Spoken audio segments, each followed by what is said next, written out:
warahmatullahi wabarakatuh. Perkenalkan, nama saya Nur Farsa dari Prodi Perbankan Syariah. Di sini saya akan menjelaskan materi mengenai sumber daya manusia.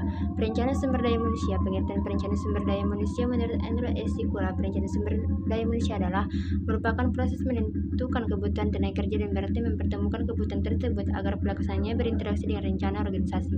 Tujuan perencanaan sumber daya manusia untuk memastikan bahwa sumber daya yang dibutuhkan baik dalam arti kuantitas maupun kualitas telah tersedia pada saat yang diperlukan. Kepentingan perencanaan sumber daya manusia. Pertama itu kepentingan individu, kedua kepentingan organisasi, ketiga kepentingan nasional dari sistem perencanaan sumber daya manusia. Pertama itu dasar penyusunan informasi, kedua sistem penyusunan informasi, ketiga analisis kebutuhan tenaga kerja, dan keempat anggaran belanja pegawai. Materi kedua itu pengembangan. Pengembangan adalah sebuah aktivitas yang dilakukan oleh suatu perusahaan atau organisasi dalam waktu tertentu untuk meningkatkan keterampilan dan keahlian sumber daya manusia dalam entitas organisasi tersebut dan pada akhirnya meningkatkan produktivitas organisasi secara menyeluruh. Tujuan pengembangan. Pertama itu meningkatkan produktivitas kerja, kedua meningkatkan efisiensi, ketiga mengurangi kerusakan, keempat menghindari atau mengurangi kecelakaan, kelima meningkatkan pelayanan atau konsumen. Pemberdayaan sumber daya manusia merupakan suatu aspek manajemen yang sangat penting karena sumber daya manusia menunjukkan daya yang bersumber dari manusia yang akan memberi daya terhadap sumber-sumber lainnya dalam suatu manajemen. Untuk mencapai tujuan yang telah ditetapkan, tujuan pemberdayaan sumber daya manusia adalah terwujudnya sumber daya yang mempunyai atau memiliki kemampuan yang kondusif, adanya wewenang yang jelas yang dipercaya, serta adanya tanggung jawab yang akuntabel dalam rangka pelaksanaan misi organisasi. Materi ketiga itu melalui pelatihan. Pengembangan sumber daya manusia atau sumber daya manusia adalah upaya membangun manusia berkualitas dengan keterampilan kemampuan bekerja serta loyal terhadap perusahaan atau organisasi. Tujuan pelatihan dan pengembangan sumber daya manusia pada dasarnya dikelompokkan ke dalam 5 bidang. Pertama yaitu memperbaiki kinerja, kedua muterakhirkan keahlian para karyawan sejalan dengan kemajuan teknologi, ketiga mengurangi waktu pembelajaran bagi karyawan baru agar kompeten dalam pekerjaan, keempat membantu memecahkan masalah operasional, dan kelima mempersiapkan karyawan untuk promosi. Materi keempat yaitu manajemen karir. Manajemen karir adalah proses untuk membuat karyawan dapat memahami dan mengembangkan dengan lebih baik keahlian dan minat karir mereka, dan untuk memanfaatkan keahlian dan minat ini dengan cara yang paling efektif. Pertama yaitu mengembangkan karir individual kinerja pekerja, kedua kegiatan yang diketahui umum, ketiga jaringan kerja, keempat pengunduran diri, kelima kesetiaan pada perusahaan, keenam mentor dan sponsor, ketujuh bawahan sebagai kunci sukses, delapan kesempatan berkembang. Materi kelima yaitu promosi dan pengembangan karir. Menurut Philip Kotler, promosi adalah bagian dan proses strategi pemasaran sebagai cara untuk berkomunikasi dengan pasar dengan menggunakan komposisi bauran promosi atau promotion mix.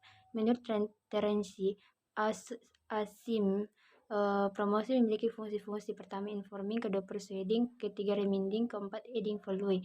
Menurut IKK 2012, mengembangkan karir adalah peningkatan pribadi yang dilakukan seseorang untuk mencapai suatu rencana karir dan peningkatan oleh Departemen Personalia untuk mencapai suatu rencana kerja sesuai dengan jalur atau jenjang organisasi.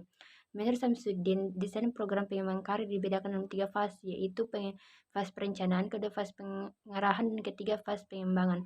Materi ke-6. Penilaian prestasi kerja. Penilaian prestasi kerja merupakan sebuah proses formal untuk melakukan peninjauan ulang dan evaluasi prestasi kerja seseorang secara periodik dan dapat diartikan juga penilaian prestasi adalah suatu analisis yang adil dan jujur tentang nilai karyawan bagi organisasi.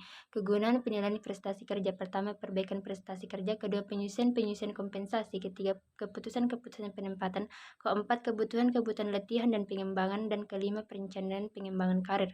Materi ke-7 yaitu kompensasi dan kepuasan kerja. Kompensasi merupakan salah satu fungsi penting dalam manajemen sumber daya manusia karena kompensasi merupakan salah satu aspek yang paling sensitif di dalam hubungan kerja. Sedangkan kepuasan kerja adalah sikap seseorang secara keseluruhan terhadap pekerjaannya, atau dapat dikatakan bahwa kepuasan kerja merupakan perbedaan antara harapan dan kenyataan dari imbalan yang diterima dalam bekerja. Fungsi kompensasi menurut pendapat Susilo Martoyo, fungsi-fungsi pemberian kompensasi. Pertama itu pengalokasian sumber daya manusia secara efisien, kedua penggunaan sumber daya manusia secara lebih efisien dan efektif, dan ketiga mendorong stabilitas dan pertumbuhan ekonomi. Sedangkan fungsi kepuasan kerja, pertama itu untuk meningkatkan disiplin karyawan dalam menjalankan tugasnya, kedua untuk meningkatkan semangat kerja karyawan dan loyalitas karyawan terhadap perusahaan, ketiga meningkatkan keadaan positif dalam lingkungan kerja. Materi kedalaman itu motivasi. Motivasi merupakan dorongan yang dimiliki seorang individu yang dapat merangsang untuk dapat melakukan tindakan-tindakan atau sesuatu yang menjadi dasar atau alasan seseorang untuk berperilaku atau melakukan sesuatu. Konsep motivasi pertama itu model tradisional, kedua model hubungan manusia, ketiga model sumber daya manusia. Jenis-jenis motivasi. Motivasi intrinsik dan ekstrinsik. Teori motivasi pertama teori motivasi Abraham Maslow, kedua teori motivasi Hasberg, teori dua faktor, ketiga teori motivasi kebutuhan berprestasi. Sekian dari saya. Assalamualaikum warahmatullahi wabarakatuh.